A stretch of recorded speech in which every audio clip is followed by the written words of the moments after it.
샬롬, 오늘도 복되고 좋은 날입니다. 오늘도 하나님이 주시는 말씀 속에서 정말 하나님의 자녀로서 지혜롭게 살아갈 수 있는 그런 복된 날 되기를 간절히 소망합니다.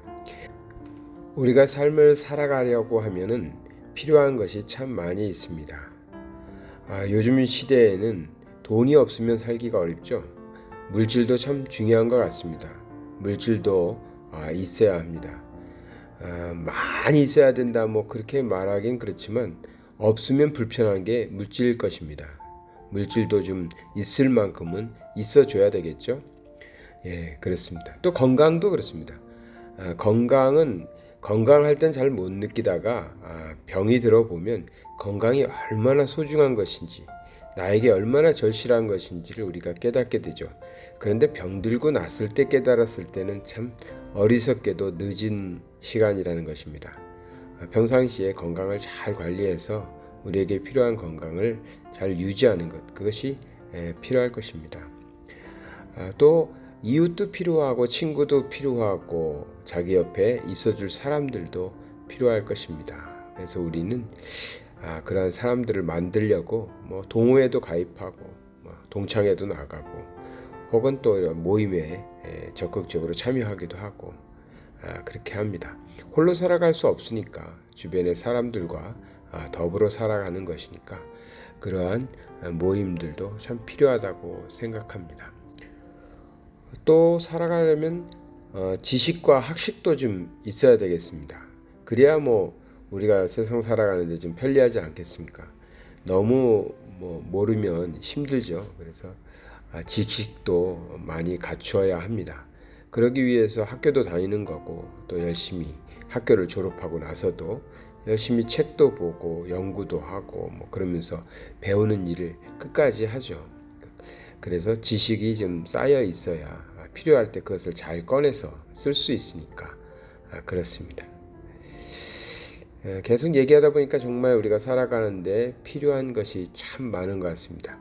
그런데 삶을 살아가는데 이러한 필요한 것들이 많이 있지만 우리에게 꼭 있어야 되고 그것이 부족할 때 힘들어지는 것이 있습니다. 그게 뭐냐면 지혜입니다. 지혜. 지혜는 잘 눈에 띄지도 않고 보이지도 않고 저 사람은 참 지혜롭다. 저 사람 지혜가 없다. 이렇게 구분하기도 쉽지는 않은 거라서 우리가 지혜가 나에게 꼭 있어야 된다. 나는 지혜로운 사람이다. 혹은 난 지혜가 부족하다. 이런 생각을 별로 많이 안 하죠. 많이 안 하고 아까 말씀드린 대로 내게 물질이 많은가? 내게 집은 있는가? 혹은 건강은 있는가? 친구는 있는가? 이렇게 많이 생각합니다. 근데 삶을 살아가다 보니까 정말 지혜로운 사람은 삶을 바르게 또 온전하게 살아갈 수 있습니다. 지혜가 없으면 참 불편하고 힘듭니다. 관계도 잘 망가뜨려지는 경우들도 많이 봤습니다. 우리가 지식이 없어서는 아닌데 지혜가 부족하다 보면요. 안 할 말도 하게 됩니다. 사람들이 하는 말을 옆에서 듣다 보면 저 말은 안 했으면 좋을 텐데 굳이 왜 저런 말을 하나 이런 생각이 드는 때가 있거든요.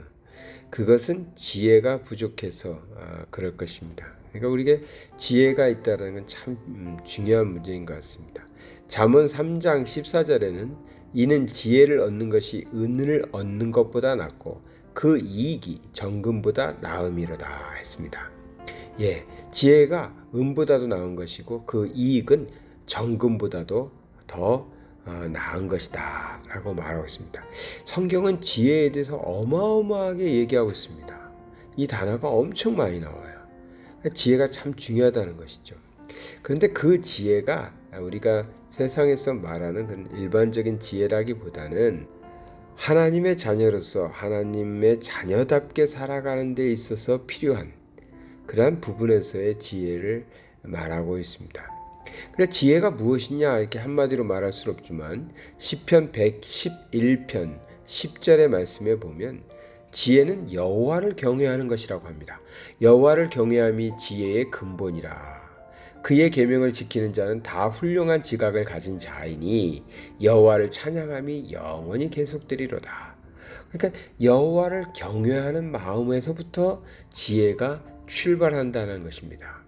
누가 지혜로운 사람입니까? 창세기에 보면은 요셉이 나옵니다. 요셉이 꿈을 꾼 요셉이지 않습니까? 그가 형제들에게서 팔려가 가지고 옥살이도 하고 억울한 삶을 살다가 결국은 이제 총리 대신 되는 것. 그것이 이제 창세기에서 많이 창세기 후반 부분에서 나오는 이야기들인데 창세기 41장 38절과 39절에 보면 바로 왕의 꿈을 해석해주고 바로 왕의 꿈을 해석해주고 나자 바로가 이렇게 고백을 합니다. 바로가 그의 신하들에게 이르되 이와 같이 하나님의 영에 감동된 사람을 우리가 어찌 찾을 수 있으리요 하고 요셉에게 이르되 하나님이 이 모든 것을 내게 보이셨으니 너와 같이 명철하고 지혜 있는 자가 없도다. 예, 이렇게 고백하고 요셉을 총리로 세우죠. 여기서 지혜로운 사람을 어떻게 표현하고 있냐면 바로 왕은 하나님의 영에 감동된 사람이라고 표현합니다. 하나님의 영에 감동된 사람. 그러니까 하나님의 영이 주관하는 사람.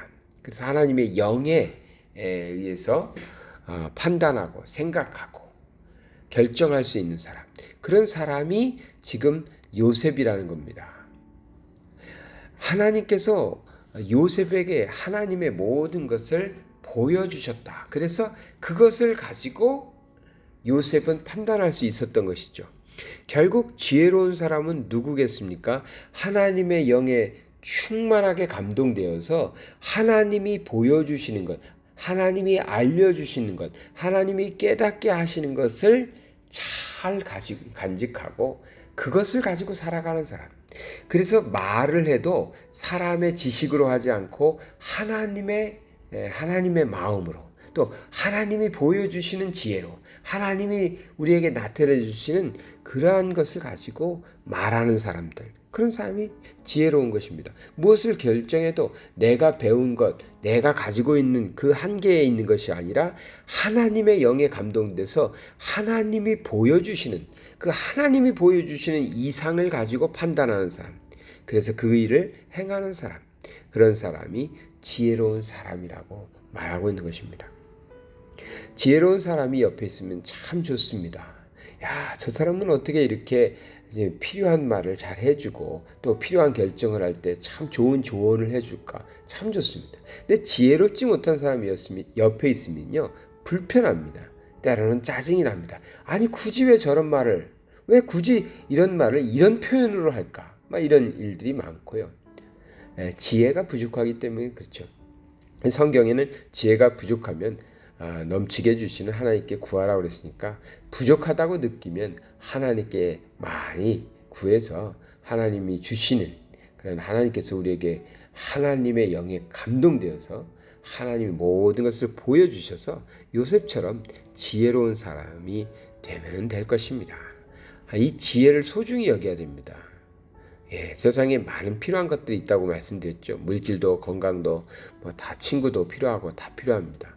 세상 지식도 학문도 다 필요합니다. 필요 없다는 것은 아닙니다. 그러나 지혜롭지 못하면, 지혜가 없으면 이 모든 것들이 있어도 그것을 정말 하나님이 기뻐하시는 방법으로 하나님께서 우리에게 주셨을 때 그 목적에 맞도록 사용하지를 못하는 것입니다. 그래서 지혜로운 사람이 되게 되려고 하나님께 구하시고, 하나님께 지혜를 구하게 되면 어떻게 될까요? 하나님의 영에 감동된 사람이 되는 것이죠.